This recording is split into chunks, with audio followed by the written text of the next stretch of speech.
Nós estamos recebendo aqui na Fonsati Advogados o promotor de justiça da comarca de Toledo, o Dr. Giovanni Ferri, cuja atuação principal é no meio ambiente, né? É promotoria muito atuante. O Dr. Giovanni também faz parte do Conselho Municipal do Meio Ambiente do município de Toledo e também, recentemente, assumiu então a coordenação do GAEMA, que nós denominado Grupo de Atuação Especializada em Meio Ambiente, Habitação e Urbanismo, aqui na região oeste do Paraná. E vamos aqui abordar um tema que é muito amplo, muito discutido mundialmente, inclusive originado aqui da ECO 92, aqui no Rio de Janeiro, naquela Agenda 21, cujo tema se chama sustentabilidade. É muito amplo, é mundial, é local, é importante, é um dos temas mais importantes das questões ambientais. Então, evidentemente que a sustentabilidade ela visa equilibrar o meio ambiente, dando todo um atendimento e uma consequência ajustada nessa situação. E para isso nós convidamos então o Dr. Giovanni para nos fazer umas considerações a respeito dessa atividade recente do grupo GAEMA e também da sustentabilidade. Então, a primeira questão que eu faria ao Dr. Giovanni é que ele nos fizesse algumas considerações a respeito da atuação do GAEMA aqui no oeste do Paraná. Bem, boa tarde. Inicialmente agradeço ao convite que me foi formulado pelo Dr. André, pelo Fonsati Advogados. É uma pauta muito relevante tratarmos de meio ambiente e sustentabilidade. Como já foi dito, nós assumimos no ano passado a coordenação regional do Grupo de Atuação Especializado em Meio Ambiente, em toda aqui a região oeste do Paraná.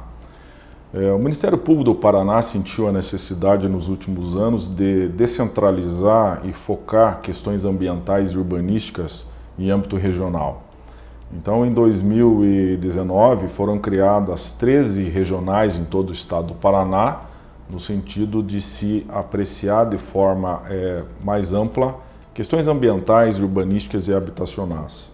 Nós ficamos então encarregados de todo o trabalho nessa região oeste do Paraná, é um trabalho hercúleo, envolve então a coordenação de 52 municípios e todos os promotores da área de meio ambiente, habitação e urbanismo de toda essa região oeste estão sob a nossa coordenação. Então, o objetivo desses grupos especializados realmente é apurar problemas de âmbito regional nessas áreas, até porque muitas vezes nós não temos problemas ambientais apenas localizados em determinados municípios, principalmente envolvendo essa grande bacia hidrográfica que é a bacia do Rio Paraná, aqui na nossa região.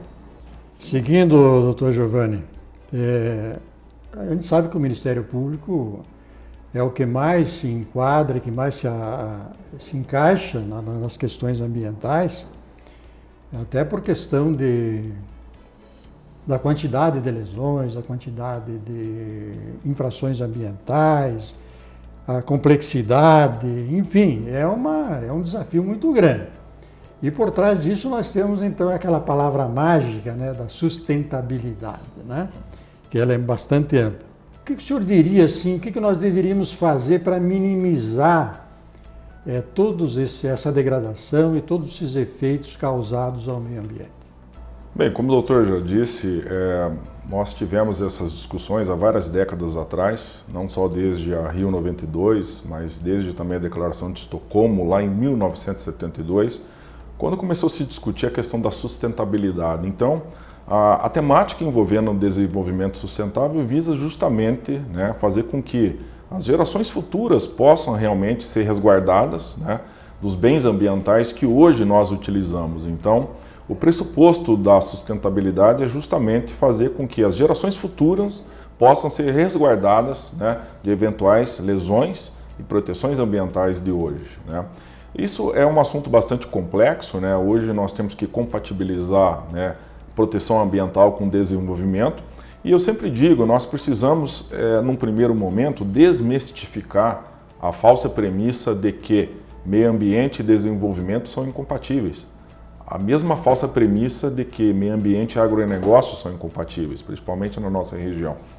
É preciso desmistificar esse conceito, porque meio ambiente, desenvolvimento, agronegócio, agricultura são plenamente conciliáveis, né? Então, é preciso que haja um esforço de toda a sociedade no sentido de nós garantirmos às futuras gerações, né, um meio ambiente saudável, né? Até porque todas essas questões relacionadas ao meio ambiente estão interligadas em várias ramificações, como o planejamento urbano, né, como a preservação das águas, a questão da saúde pública, do saneamento básico. São questões muito amplas que se interconectam. Doutor Giovanni, então, essa questão da sustentabilidade, a gente tem observado um crescimento populacional, quer dizer, as populações continuam crescendo. O que a gente pode assim antecipar para daqui a 1 ou 2 décadas? O que isso pode nos trazer assim de preocupações? Esse é um ponto muito interessante, até porque o nosso grupo especializado foca não só na questão ambiental, mas na questão do urbanismo, né? Nós recentemente, inclusive, instauramos 2 planos setoriais nos 52 municípios, focados justamente no planejamento urbano. Quando você não tem um planejamento urbano no âmbito dos municípios, você começa a ter vários problemas, não só de densidade populacional, crescimento desordenado, você começa a ter conflitos entre zoneamento urbano e zoneamento rural, você passa a ter conflitos entre a população urbana e atividades industriais. Então, o foco do planejamento urbano ele está diretamente relacionado às questões ambientais. Então, é preciso que os municípios se antecipem a isso. Nós estamos, inclusive, cobrando, na atualidade, que os 52 municípios atualizem os seus planos diretores, né? O município que não consegue ter um plano diretor eficaz, ele está passível de ter vários problemas futuros, né? A médio e a longo prazo. Porque a partir do momento que uma cidade começa a ter um crescimento desordenado, você começa a ter vários problemas correlatos, como eu disse, não só de conflitos, né? Muitas vezes os serviços públicos não chegam àquele determinado local. Se nós vamos ter uma ampliação de perímetro urbano, nós temos que ter naquela localidade uma escola, um posto de saúde, o serviço de coleta de lixo tem que chegar naquele local, o serviço de água e esgoto tem que estar presente, a segurança pública tem que se fazer presente naquele local. Quando não há um planejamento ordenado, a tendência é que os municípios passem a ter vários problemas. Uma outra questão assim que eu vejo fundamental, porque nós temos que lidar, e lidamos sempre com isso, o que nós vamos fazer com lixo, né? O que nós vamos fazer para preservar a água, né? Depois, e a alimentação? Vai ser suficiente no futuro? E como que nós vamos empregar tecnologia na questão alimentar e também a genética na produção de alimentos? Veja bem, os resíduos sólidos são o maior problema do século. Eu diria hoje que é o maior problema ambiental. Os municípios hoje não têm know-how, não têm tecnologia, não têm estrutura para lidar com a destinação final adequada de resíduos sólidos. Esse também é outro assunto que nós estamos tratando em âmbito regional. Discutimos até recentemente a criação de um consórcio intermunicipal de resíduos sólidos, não se avançou, é algo extremamente complexo, né? Mas esse é um problema que afeta todo o Brasil. Hoje nós temos uma geração muito grande de resíduos, né? Há um problema cultural da população que não faz um tratamento adequado, né, de separação, de reciclagem. Isso acaba afetando a vida útil dos aterros sanitários, né? E é um problema cultural e não apenas ambiental. Então nós precisamos realmente educar a população para que faça o seu dever de casa em relação à reciclagem, à separação do lixo útil, para que nós tenhamos uma vida útil mais adequada dos aterros. Isso reflete diretamente na questão dos recursos hídricos também, né? E a partir do momento que nós não cumprimos políticas urbanísticas ambientais, nós temos vários reflexos, né, na contaminação de cursos hídricos na área urbana, né? O lixo que vai para os rios, para as nascentes, nós temos esse problema comum de redes de esgoto entupidas por causa de lixo que é jogado na rede coletora e que acaba indo para os córregos, para as nascentes. E esse é um problema muito grave porque nós vivemos numa região de um agronegócio muito forte e nós não sobrevivemos sem água. A atividade do agronegócio ela não avança sem água. Nós temos que pensar então que tudo isso está diretamente correlacionado. Doutor Giovanni, uma mensagem assim para a nossa geração, uma questão ambiental ou de uma maneira geral, qual que seria? Olha, doutor André, eu tenho insistido muito nas minhas palestras, né, com meus alunos, eu leciono na área ambiental, nós temos que pensar hoje fortemente na educação ambiental. Nós não temos outra alternativa a não ser mudar esse cenário, né, a não ser convencer as pessoas a se educarem ambientalmente e pensar que nós precisamos deixar um planeta melhor para nossas gerações, né, e isso se dará através de uma mudança de consciência, né. Hoje nós avançamos muito nas últimas décadas, né, então nós temos muitos problemas que hoje foram solucionados, estão avançando, mas ainda é necessária uma mudança cultural para que nós possamos avançar na proteção do meio ambiente, na proteção dos rios, né, na proteção das cidades, das nossas matas.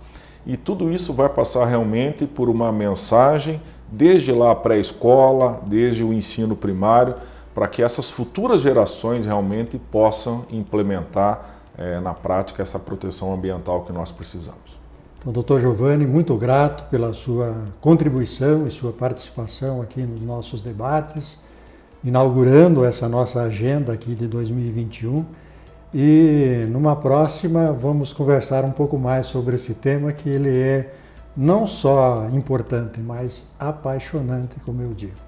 Em nome do Ministério Público, eu quem agradeço ao convite que foi formulado. Realmente é um tema impactante que deve ser realmente levado a público, ao conhecimento da sociedade. E o Ministério Público sempre está à disposição, de portas abertas para todos os interessados, para tratarmos desses assuntos. Muito obrigado.